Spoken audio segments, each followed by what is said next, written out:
I discovered my boyfriend is a diagnosed psychopath like his father, and now I'm terrified our entire relationship has been nothing more than a twisted game he's been playing with me. The title says it all. Basically, my 24 female boyfriend, 31 male, has never really been the most loving. He doesn't seem to care about anyone or anything except me, or at least that's what I thought. But when I was looking through some of his old stuff, I found out that he had been diagnosed with antisocial personality disorder, ASPD, which is the medical term for a psychopath. Apparently it's genetic because his father also was diagnosed with it and is currently in jail for unaliving his wife, my boyfriend's mother. I've read his testimony before and his only reason was because I felt like it.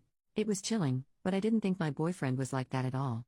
I knew he didn't really care about most people, but he is extremely charming. How he seduced me, I guess. However, now that I know of my boyfriend's diagnosis, I've been going through our entire 4-year relationship and reconsidering everything. In our 4 years of dating, he doesn't really say I love you out of the blue, he will only say it if I say it first. I never really noticed this, but now that I know about his diagnosis, well, that changes things. The way he says I love you is, frankly, devoid of emotions as well. He says it matter-of-factly, not like he actually means it. There's a lot of other things he does that I guess wouldn't be considered normal. He has never laid his hands on me or been physically violent, nor has he verbally abused me, but he treats me like a child. He likes to order me around to do things for him.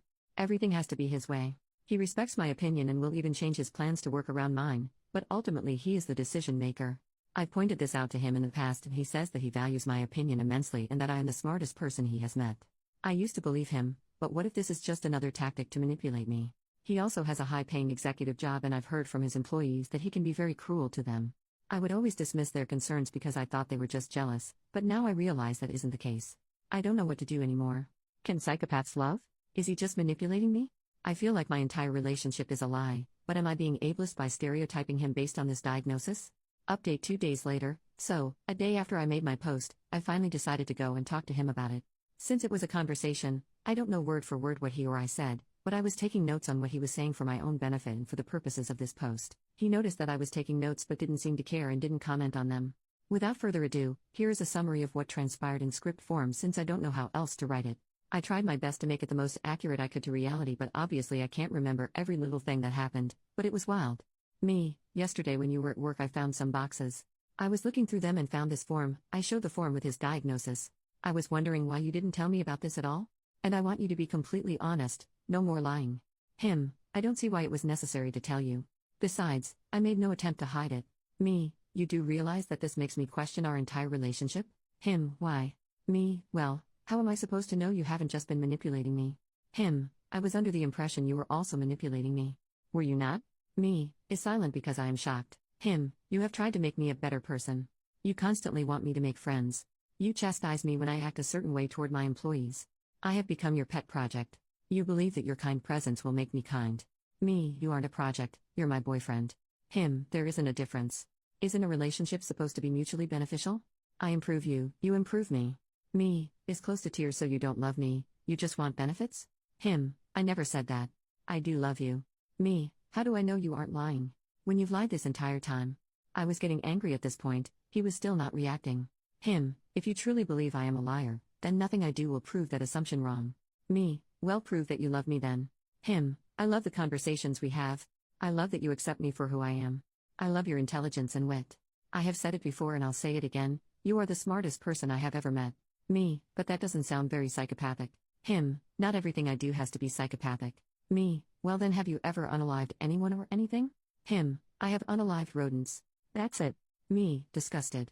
It was a long time ago. I was much younger then and my mother had recently been unalived. It was a weird time in my life. That's no excuse. Did you unalive them brutally? I suppose. He described how he did it with almost glee and I'm not going to say it here because it is not good. Do you feel guilty about that at all? I was inching away from him at this point because I was very disturbed. No. Though, if you are concerned, I have no desire to do that again. Well, that's good at least. Do you think you would unalive a human? Like my father did? I guess. I will never be my father. I don't like that implication. Sorry. Why are you asking me all these questions? I'm a bit scared of you. I have never done anything to harm you. I know, I just need answers. When did you get your diagnosis? 11 years ago. Okay, but why? Name redacted, told me I should. You don't normally listen to people's advice. Admittedly, after she mentioned it, I wondered if I had inherited any of my father's characteristics. So, I went. Me, do you think the diagnosis is correct? Him, I do. Though it has been quite a while, and I never got a second opinion, so perhaps it has changed. After this, we started talking about personal things I will not share on the internet. Me, would you be upset if I broke up with you? Him, yes. He didn't look upset at all. Me, I think we need to take a break for a month. I need to sort my feelings out. This seems to come out of nowhere, but I was considering this throughout the conversation, and his lack of emotion was the deciding factor. Him actually looks angry and upset for a second, but then is calm again, so maybe I'm just imagining things. After 4 years together, you're going to leave just because of a piece of paper? Me, I'm not saying it's forever. I just need to take some time away from you. Him, fine. Where will you stay? Me, here. Him, this is my house, and since you are the one breaking up with me, I don't think it's fair that I leave. Me, whatever. Him, for what it's worth, it would be very unfortunate to lose you. Me, I don't want to lose you either. But I need a break. I went upstairs to pack essentials, then I left. Right before, I gave him a peck on the lips. That was a lapse of judgment on my part. I will say that he didn't look happy that I was leaving, and as I was walking to leave, he asked me to stay. I said no, he said fine, and left it at that. So yeah, there you have it. I still love him, and I do think he was genuine when he said he loved me, but I'm not sure I can get over all of the things he's done. I went into this conversation hopeful, but as soon as he said he didn't feel it was necessary to tell me, my emotions took over and I started asking way more accusatory questions. To be honest, I wish I had been more logical in my approach, maybe then we would have arrived at a different conclusion. If you're wondering, I am staying with a friend at the moment. He doesn't know where or which friend. I just need this month to regroup and decide what my next steps are. He was one of the best parts of my life. I had never connected to anyone the way I did with him. I have no clue what I will do, and frankly, I need advice. With all that has happened, what do you think I should do? Also, I have no way to prove if he's telling the truth or not, so before you yell at me in the comments saying these are all lies, just know that all I know about his diagnosis is what he's told me. I may try and track down the psychologist he went to, but I think that would be a breach of confidentiality if she told me anything about him. Anyways, please feel free to give me advice.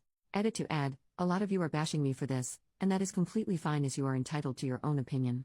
However, as a commenter reminded me, I forgot to mention that the reason for his psychopathy diagnosis, not an official term but something that the psychologist wrote on his form, was because of his violence toward animals and the careless and almost gleeful way he talked about it. Stop reading here if you are triggered by animal abuse. The rodents in question weren't random rats, they were squirrels, often babies, that fell out of trees. My boyfriend would see them, take a cloth, and make sure they couldn't get any oxygen. Right before they passed, he'd finish them off with a sharp blade and carve through their chest. He would then take out their eyeballs and finally finish them off. When he told me this story, he said it with such nonchalance that I couldn't even believe what I was hearing. He was 8 when his mother died, and this started when he was 7, ended at age 11. Final update later that month. I wasn't planning on making an update, but a few people have asked me for it, so here we are. Anyways, a few days after I made my first update post, I was still staying with my friend. I must admit, those first few days were hell to go through. Every 5 minutes I would think about my boyfriend and want to contact him. I kept trying to distract myself, but of course my thoughts kept wandering back. He followed through on his word and didn't contact me, which I appreciate as it made me feel less tempted. However, it was still extremely hard to distance myself when he was literally a text message away. On the 4th day of our separation, the friend I'm staying with apparently bumped into him at the grocery store. I don't know if she actually came upon him by accident or if she purposefully sought him out, but either way, they had a conversation. She asked him where I was, even though she knew where I was, and he said it was none of her business. She then lied to him and said that she hadn't seen me in a while, apparently in an attempt to worry him. He, again, was not fazed and did not contact me, which either means he could care less about my location, suspects I'm with my friend, or simply doesn't want to bother me. In the next few weeks, I continue to try and distract myself by working, studying, or talking with my friends. I also decided to research more about ASPD during this time, and I talked to a therapist about the struggles I have faced in my relationship. She gave me a lot of clarity and convinced me that, should I choose to make this work, he needs to come with me to couples therapy in order to work through our problems. Finally, I discussed ASPD and psychopathy with a psychologist who specializes in it. She told me what a few of you said in the comments, that in order to be diagnosed with psychopathy you have to have violent tendencies and show no remorse whatsoever. She warned me against continuing the relationship, because while he loves me in his own way, as soon as I stop benefiting him, he will most likely drop me. Still, in my naivety, I decided to talk to him as a last-ditch effort to save our relationship. I broke my almost month-long silence and texted him asking to meet at a park should he want to see me. He said yes, and we met up yesterday. I told him that I believed him when he said that he loved me, and that I wanted to make this work, but there would have to be conditions such as couples therapy and counseling for his childhood trauma. I also requested that he act nicer to his employees, as I didn't want to be with someone who treated people below him that badly. He immediately shut that down and said therapy was for idiots who don't know how to control themselves. He also didn't understand why he should treat his employees nicely as they were incompetent. He didn't raise his voice, probably because we were in public if I'm being quite honest, but his demeanor was very aggressive. He said that I was only calling him out on his behavior because of his diagnosis and that I was fine with him before. However, he is wrong. In this month apart I have realized that I wasn't fine with him before, I was just excusing his actions. I told him as such and he got even more annoyed. He asked me why I wasted his time making him come when I could have just told him on text and been done with it. I told him I was trying to save our relationship and he just rolled his eyes and said he couldn't believe he spent so many years with me. He then left. So yeah. Could I have handled it differently? Sure. Do I regret what happened? Kind of. But what's done is done and I guess all I have to do is move forward. I'm going to have to pick up my stuff from our house later and get my name off the lease. The friend I'm staying with has been nothing but accommodating toward me and is letting me continue to stay for a while until I find myself a new place. Thank you to everyone who gave me genuine advice throughout this journey.